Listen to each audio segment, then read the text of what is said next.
far as assault weapons, you know, that's the problem there, because I don't think nobody's actually defined exactly what that assault weapon is. I know I saw a list come out today, and some of them I questioned. But it's like we were talking the other day, man. So why would anybody want AK-47? Why would anybody want to have that? What was the need? Well, same thing could be asked. Why do you need a Corvette that says 200 miles an hour on it when you might have 70 miles an hour? The maximum speed limit, any maximum is going to be 70. Because I want it. And I'm a law-abiding citizen and I can have it.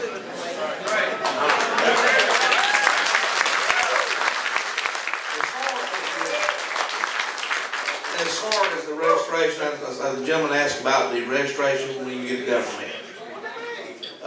The registration part, when you get a gun permit from the sheriff's office, I'm pretty sure it run that way with you, Jerry. You get the permit from us to buy that weapon. That weapon, and it is retained by the gun owner. ATF is going to get it. There's no such thing as a registered weapon in our county or your county. There's no such, that animal does not exist.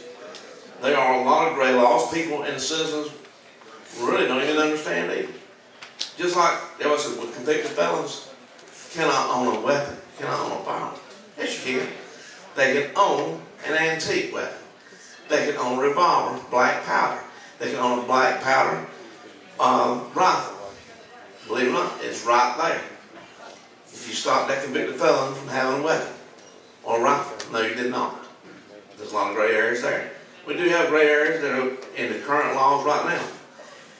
Believe it or not, before the Brady bill came about, the laws, gun laws in North Carolina were somewhat stronger.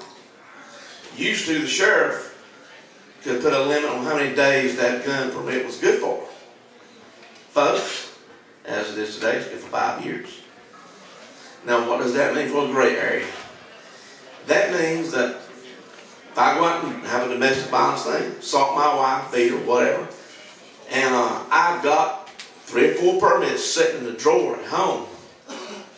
Now, I'm told I can't have any more guns. But guess what? I got me a permit with a sheriff's name on it, and I can go get some. That's the problem. The terminology is having a lot of effect on this. And I saw a report tonight on WRAL regarding the double homicide in Garner. And they had arrested a 19-year-old woman for carrying a variation of an AK-47. And she has been charged with possession of a weapon of mass destruction. Where does that come from? That is a law. That is a law. It's sort of like other laws. That is the law. Slow down.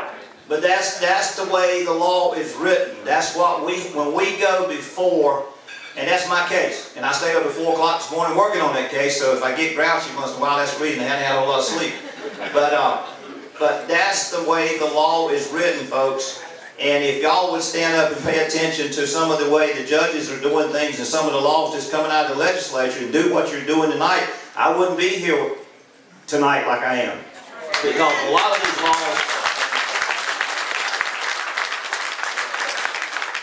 I've been in this business, I said 45 years, and a lot of the laws is really putting a damper on us, because if we don't cross every T and dot every I, and I believe me, I don't want to violate anybody's rights, but we got problems. And we need your support, just like you are here tonight. And this gentleman's had his hand up for a long time.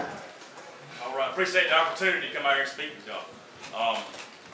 First of all, the comment on your comment that they will not take your guns. I remember back a few years ago during Hurricane Katrina down in Louisiana that law-abiding citizens did have their firearms confiscated from them. And on a second note, I'm a United States Marine serving as a sergeant. I'm a sergeant. I took an oath to support and defend the Constitution of the United States of America against all enemies, foreign and domestic. So what that empowers me to do is not obey any unlawful order.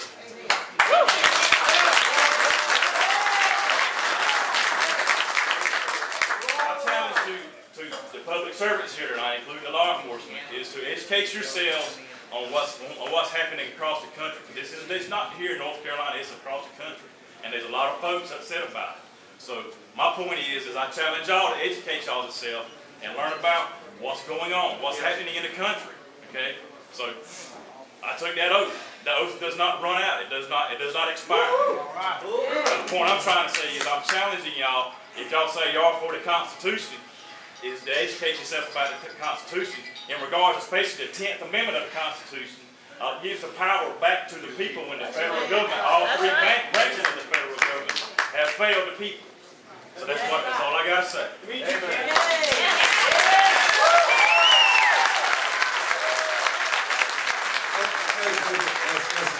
Very good point. Very good point. And I think we have really got together tonight on two things. Number one, the first thing I heard when I came in here was communication. Through new types of communication, we got an unexpected number of people here. So it shows what we can do. Through experience, we have found out that we've got to do things correctly. We need to go at this positively, and I think we are jumping the gun a little bit. You know, I haven't got any information to go pick up anybody's guns yet. So let's keep that from happening.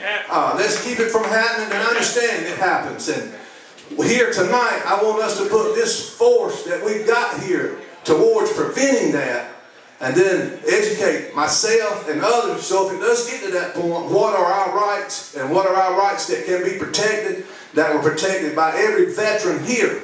So I just want to make sure you know that we are here. This is a learning experience for us too. We don't claim to know everything. It changes every day. Yes, sir, in the back. Yes, the different mayors of the states, different counties are writing letters to the administration showing their concern.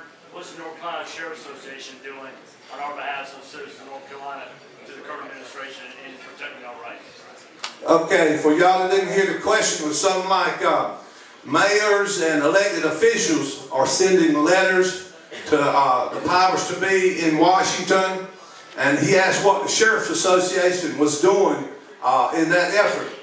And to answer you exactly what they're doing, I can't tell you because I haven't been to a meeting and we specifically addressed this, but we can get that answer. We can get you a correct answer. There's one thing that I do not want to do, and that's to put words in somebody else's mouth unless they've told me. But I can assure you we have a strong organization, and we have sheriffs that support the same things that people are here tonight supporting. Just recently, in a case of emergency in the state of North Carolina, it just proved that you cannot carry a firearm 50 feet from your home, a concealed weapon, and that would be a felony if you were caught with a firearm. That's still the law. Anybody add that? That was removed in the state of emergency. Bob, I'll repeat that and see if anybody knows. We've got a comment that in the state of North Carolina, there may be a law that when an emergency is declared, that you can't carry a concealed weapon over 50 feet from your house. I'm not familiar with that. Okay, I'm glad to hear that. Thank you. People, let me tell you, when there's an emergency going on and Sheriff Harrison and Sheriff Winters and myself out, I got a lot of things to look for other than guns. So I'll tell you, we have to prioritize stuff. I want to go on and tell you, we were talking about things that changed. I was a deputy on the road for about 10 years. Every vehicle that I stopped, I assumed had a gun in it. Most of them I could see from the back of it because it was a pickup truck, had a rifle on the bottom and a shotgun on the top. That is the same that my family took me to school on. There again, nothing happened. And let me tell you, if it was that way today, and I happened to be picking up my grandchild, and somebody that had a gun using it the wrong way, I could show you what a gun in the back of a pickup truck would do. So